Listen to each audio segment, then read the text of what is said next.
this is Veterans News. My name is Ed Allman. I'd like to thank Erica Bradley of North Shore TV for the use of her studio facilities here in Lake Success. By the way, the studio facilities are located in the same building the United Nations first was started in Lake Success.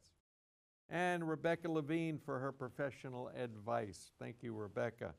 I'd like to thank Sabrina Lacey for being our co-host today.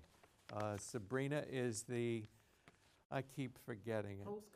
Post-commander of the Brentwood VFW in Brentwood, New York. And the past commander of the Suffolk County VFW and the chaplain of the District 10. District 1. District 1. Yes. I thought it was District 10. Well, we converted, now we District 11. It was District 11. Yes, but once a chaplain, always a chaplain. All right, so she belongs to some district. Yeah. And our guest today is Frank MARCINEK. MARCINEK, yeah. MARCINEK, okay. Frank is the past commander of the Levittown American Legion, and boy, he has done so much stuff. Let's get right to Frank. Frank, how are you? I'm fine. Good. You know, very busy. I get a little tired sometimes. Okay. But, Can I ask you what service you were in? I was in the U.S. Air Force, yes. When were you in the Air Force? I was, Uncle Sam wanted me in 1972. I was already married to my lovely wife, Pam, Wow. and we had our first son, and she was pregnant. And Uncle Sam wanted me for the Vietnam War. So I got my draft notice, and we were already married, and the Air Force recruiter called me that evening. The day I got my draft notice, it was a thicker envelope, by the way, and it said, "Greetings from the President," you know, yeah. the typical letter. Anyway, I had a lot going on in my life at that time, and it was very difficult for us. So the Air Force recruiter called the house at dinner time and said, "I know your situation. Why don't you come down and talk to me?" So I went down to Levittown, where the Air Force recruiter was, and spoke to him, and he said, "Listen, you go in the Army, they're going to give you a gun and send you over to the jungle." And he said, "Why don't you're married with kids, why don't you go in the Air Force? Take the test, there's no obligation." So I did, and I did well. So after I did well, I signed up. I went in a delayed enlistment, and I went in November of '72. They sent me to basic down in Lackland Air Force Base. And where is Lackland Air Force Lackland's Base? in San Antonio, Texas. Texas. Okay. Yes. So we did our 8 weeks down there, came home, and then went to Keesler Air Force Base in Biloxi, Mississippi. And I was able to bring my wife and children down there. Actually, my second son was born at Keesler Air Force Base.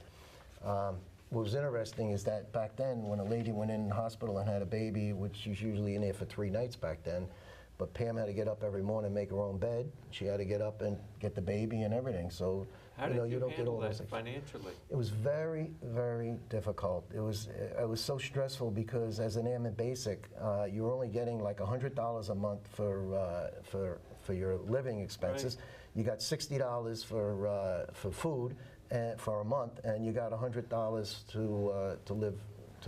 to pay for your housing. Yeah. And it was extremely difficult. You lived off a base. It was so hard. It was so hard. We had to get very creative in making meals, you know. And How old were you when you? 19. 19. So it was very difficult. But we survived it, which makes you strong, you know. Frank, let me ask you a question, because, you know, I didn't serve in Vietnam, and my question would always be, you at home and the mailman just come and bring your envelope and say you got to join the military? What happened if you say you never got the envelope? I don't know. The draft board would send you another, you know, I'm sure. They wouldn't go to Canada? Oh, there were certainly guys that did, but Yes. it was a different time, you know. Yes. But it was very difficult, though, I'm going to tell you. And then it wasn't until I'm 84 and I was able to move into base housing that things changed and it got a little bit better. But, you know. Where did you work as an air traffic All right, controller? so I was actually air traffic control radar. I was a radar repairman. So I went to school 47 weeks down in Keesler Air Force Base. So I was there for almost a year. Wow. And then I went to Barksdale Air Force Base, which is in Shreveport, Bossier City, Louisiana. So I spent 3 years there. And for us, the heat, and it was everything imaginable that's poisonous and bites you and everything. And I'm a New York City boy. I grew up in Manhattan, so I wasn't accustomed to all of that, and I wanted to get out of the South, so I wanted to go back home. So when my 4 years was up, I got out and we came back home. Wow. And back into Vietnam, you know, you remember when I returned back to my job, the guy, they didn't give me what the GI Bill had promised. And I said to him, I said, nothing personal, but I'm going to fight this. And he says, listen, kid, things are tough out there. You're lucky you got your job back. Those were his words. And what did you do? I went back to the job, but then I went down to Federal Plaza and I saw a couple of lawyers down there, and they said, it sounds like you got a great case. So I fought them, and I ended up getting most of what I wanted. I settled with the company, and they gave me most of what I wanted. And these guys were like kicking their heels. They were so happy that I was able to get most of what I wanted, because now they were able to go to other vets and say, hey, we got this out of a big company, and now we should be able to get this for other vets. And how long have you been married? 53 years. To the same person? Yes, same person. Is she over there? Yes, we dated in school, and yeah, so it was great. Beautiful, beautiful woman. Yeah. So. Okay, so let's talk about what you've done for veterans. And I don't know how we can do this without forgetting something. I'll forget something, but okay. yeah, we do a lot. When we saw the COVID happen, and we saw You're on the TV. commander. I was a commander of the American One of the Legion, commander. Levittown Post. It's the biggest post in the county. It's the second biggest post in Long Island. I was a commander. We saw on TV all the people looking for food at the food pantry. So I decided to run a food drive every month. So I've been running food drives. It's coming up on 5 years. I run a food drive there, and we get a lot of regular people. We have beautiful people in the community, and they really come in and support us. And that's a military community in Levittown? Levittown's got a lot of vets because it was built for veterans after World War II. Yes. So we basically been collecting food and delivering it. So we started out going to the schools and going to the churches, and then I went to Mary Brennan's kitchen in Hempstead. But then when they stopped cooking there, I said, well, I got Long Island Cares here. So I went to Bethpage Long Island Cares, and they weigh the food. So our first stop would be over at the Beacon House in Levittown, and we have some veterans that are transitioning there from homelessness. So we pull up and we give them whatever they need out of the back of the truck. Take whatever you want. You're talking about where you go with the food once you collect it. Yes, when they collect it. I'd really like to hear you talk about how you collect it. So what I do is I set up a tent, because I'm out there 12 months a year. I'm out there in the cold, I'm out there in the heat, and I set up a tent, and I put a table and some chairs, and then we go, and I've had signs made up, and I go out in the community, and I ride around, and I set signs out in the community. People see that, plus I go on Nextdoor, and I dress it out. We also have Facebook.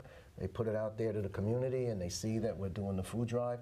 They know every third Saturday of the month that I got the food drive going, so I get a lot of food. It's just one day a week, one day a month. And when I started going to Long Island Cares, they weigh it. And since we started, I've delivered over 14 tons to Long Island Cares alone. That's a lot of food. That's 28,000 pounds. That's a lot of food. You don't get that from your one tent. Yes. Absolutely. 14,000. Well, there are some other supplementals. So what happens is, now that I've been doing it, people will come to the post and they'll drop off food. We have a box where you come into the post and they'll drop off bags of food or box of food. The other thing is I reach out to elementary schools. There are a few elementary schools that the children do food collections for me. Okay. They also, I got the public library was running music concerts, and they would ask the people to come to the concert to bring some food with them. So I have all these different sources, okay? Plus, there's a couple of banks that have a box. They do food collection for me. So I reach out to the community, and we got that coming in. Let me just say to the audience out here that it is real. It's not the typical veteran that's sitting out on the street and they never worked. They came from Vietnam and they never went to work. And these are working families now that we have in Suffolk and Nassau County, and they are losing their jobs, and they are without food because they can get a phone call as we speaking now to say that you have been fired. It is real. I experienced it on Monday. So I did not know because the person that I've known for over 10 years in my VFW, I did not know that he was really asking me to give him some food because he was hungry. But he asked me 5 times. So I thought he was just joking because he made 6 figures in the past. This is real. But he says to me, Commander Lacey, they fired me over the telephone. And I can't get any money, and everything is frozen, and I don't have anything. Yes. So I did not know. So the food is very much necessary. So if you can donate, they really need the Absolutely. food. As we go forward, it is real. As the I'd like to vets, tell the viewers that on the screen several times you will see Frank's email address. So you should email him to find out. Absolutely. There it is. AMVETS88 VAVS@gmail.com. that's correct. That's what that's the email that you wanted to call him and to find out how you can donate food. Long Island Cares is one of the biggest ones that Yes. donate, and they're not getting all the donations that they used to Yes. get as well. So if Long Island Cares is not getting it, Frank is not getting it, then we as veterans are not going to be able to get it. Then we're going to have more veterans out there on the streets, which we do not want to happen at this point. Well, the Not next- not in Suffolk County and Nassau County, but any veteran. We need to be able to support our veterans now. It's a dying need. And thank you, Frank, for all what you're doing. It's all right. It's a lot of work, but we're getting it done, and it's a good feeling to be able to help. And I just want to say too, when the commissary shut down because they had the roof problem, the problem in the ceiling. Right.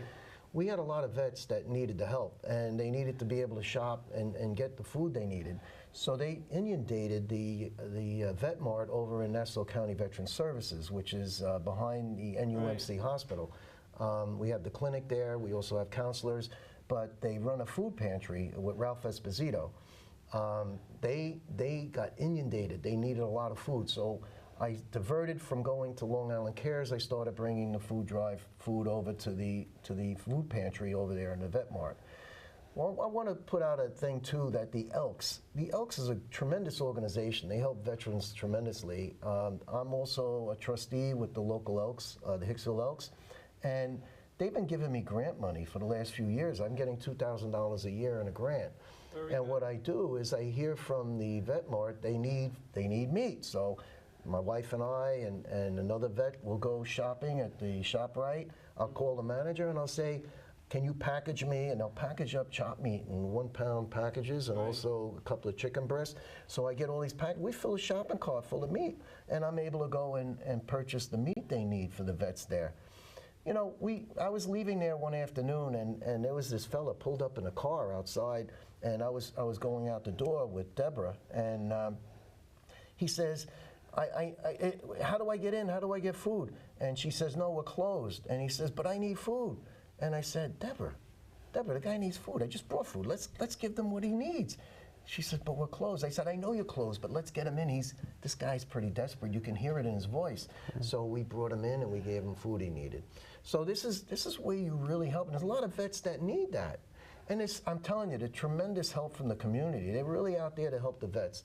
So if you're out there and you're letting them know that the veterans need the help, they're going to be out there and help. The community's going to help. Wow. Yes, and you go and you pick first of all, you get the donations, you go pick the food up, and you deliver the food with your wife, right? And how old are you now, Frank? I'm 72. Right? And how many kids you have? I have 3 children and 5 granddaughters. Yep. All right, and you belong to maybe 5 or 6 different organizations. At least. How do you manage all of that and then to maintain a beautiful wife? It's difficult because I have a lot of conflicts. So when I have a commitment, I fulfill my commitments. And if I get something else comes up, you know, they got some kind of thing going on, I say I can't be there. I got a commitment to do the other. So I do everything I can. All right.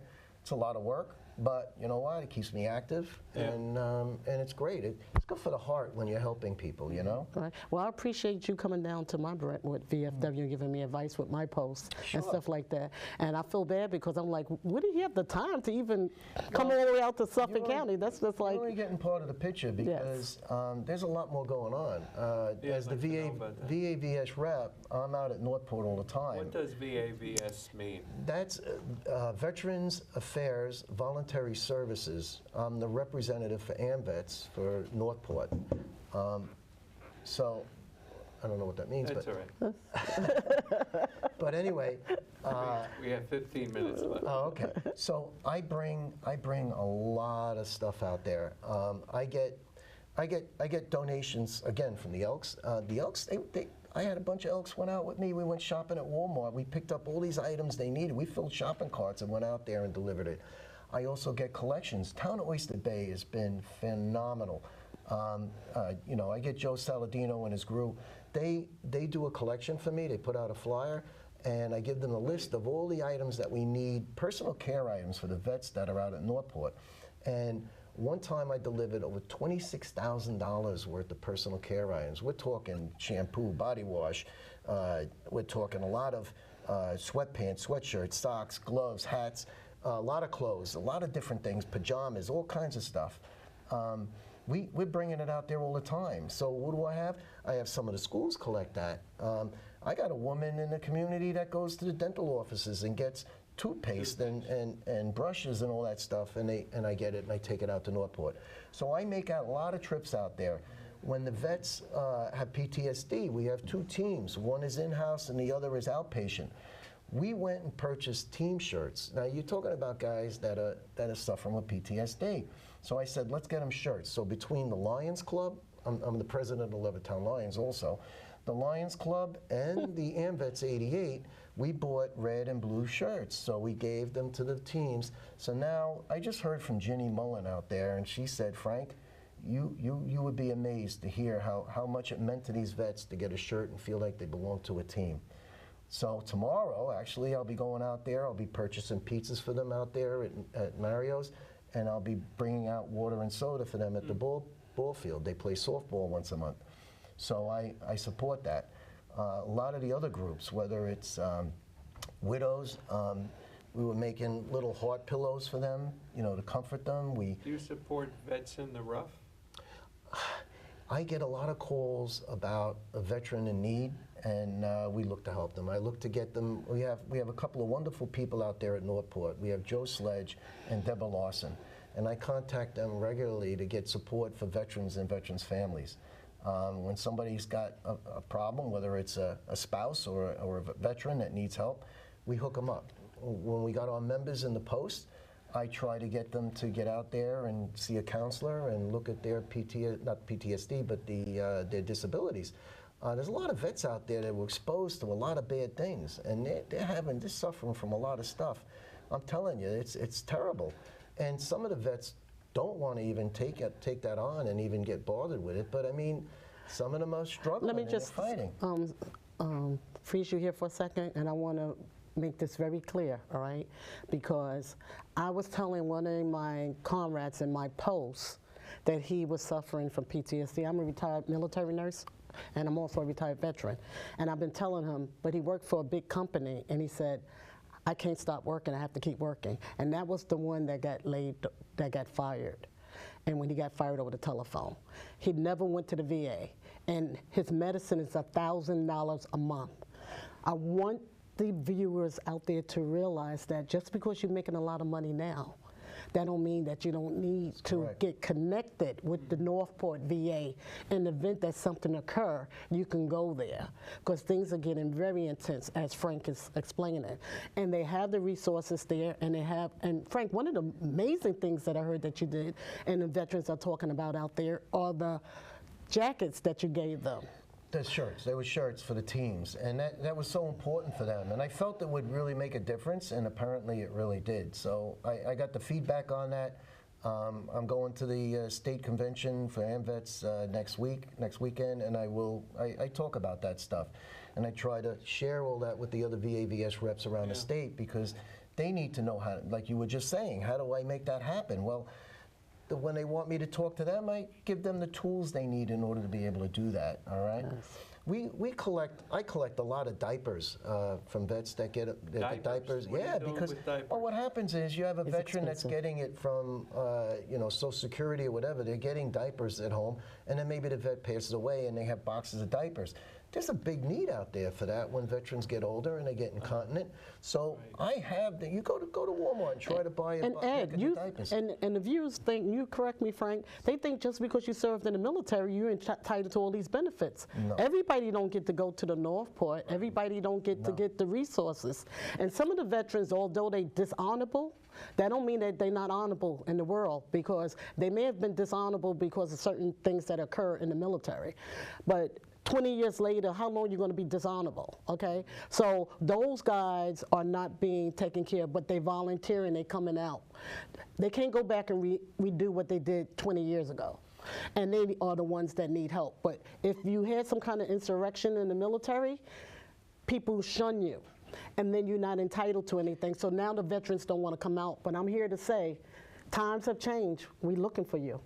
And if you don't come out and ask now, it's a different world. We're ready to receive you, whichever way you're coming out. And we have these resources for you. You should also go to the Nassau County Veteran Service Agency and see Ralph Esposito to try to get that discharge upgraded. Right. And you were saying something about 988. We need to put that out there too, Ed, right? Sure. All right. Can you give us a little bit about that?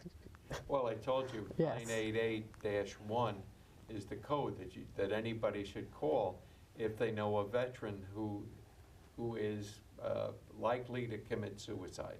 I mean, you don't know it, but there's some indications that he has something wrong. And you can give him the phone number.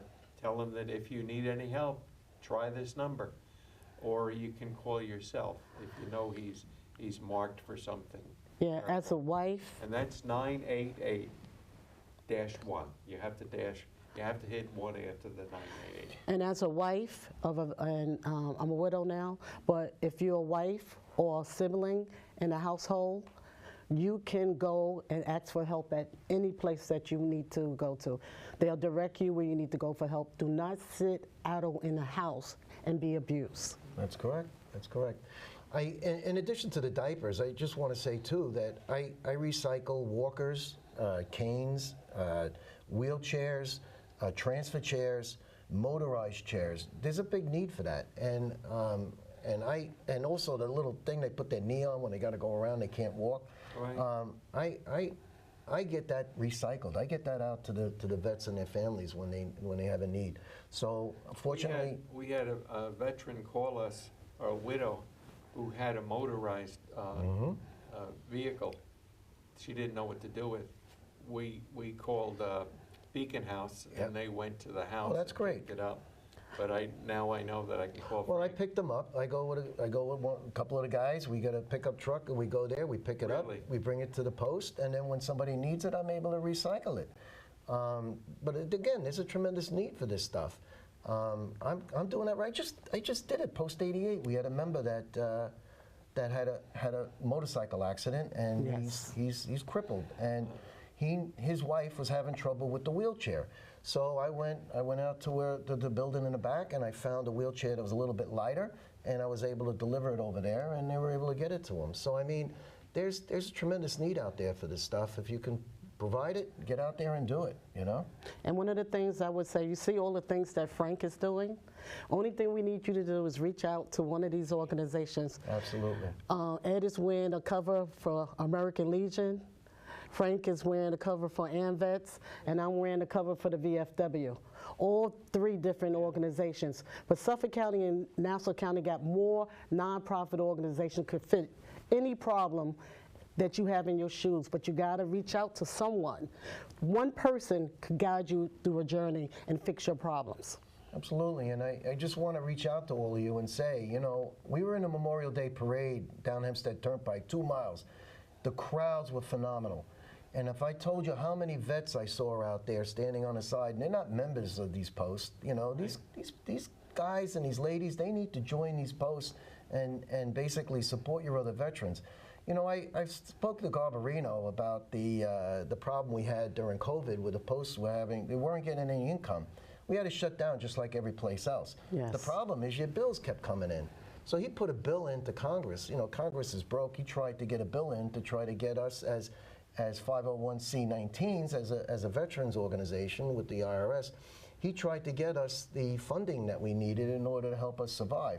Since then, a lot of posts have closed. Yes. And it's like, I can't stress enough how much being at a post, doesn't matter whether it's a VFW, American Legion, AMVETS, DAV, whatever you're going to, it's so important to know that it's like chicken soup. You get in there, you're with other brothers and sisters, and you feel very comfortable.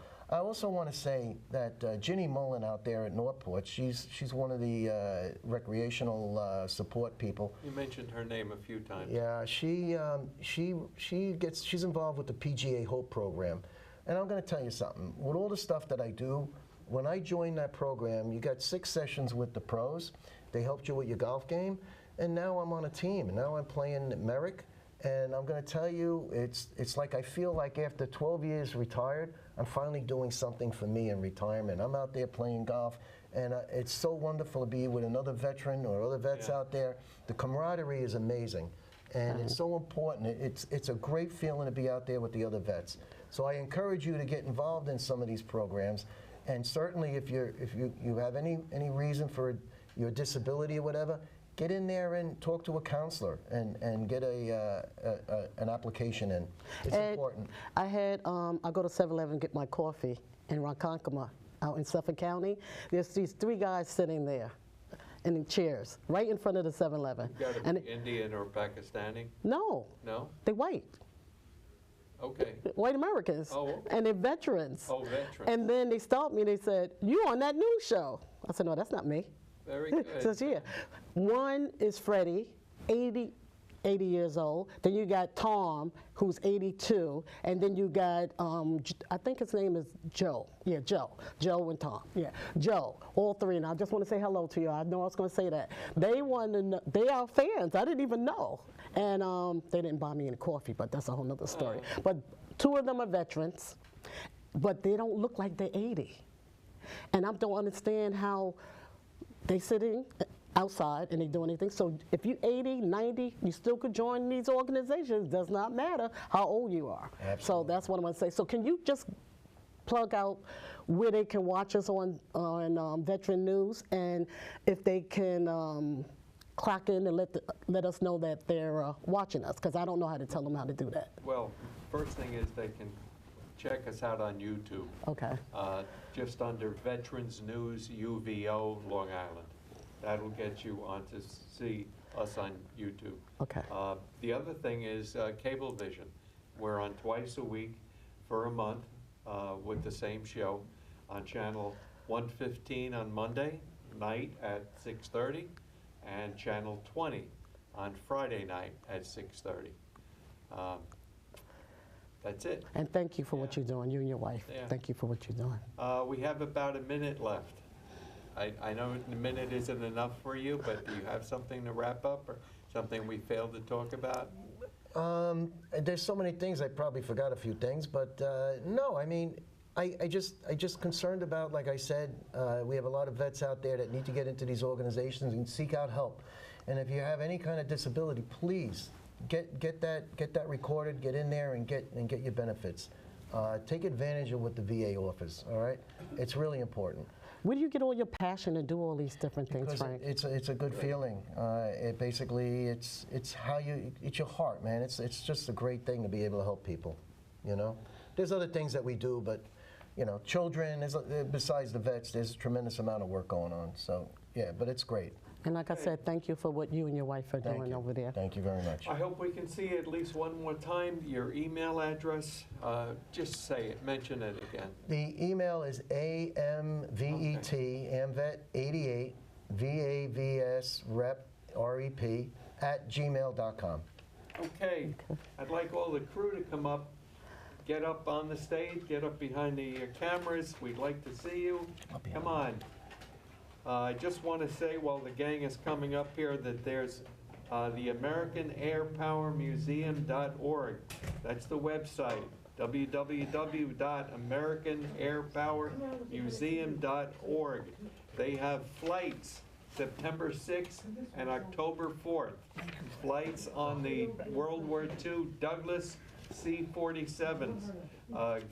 Go to that website and click on Flight Experience tab.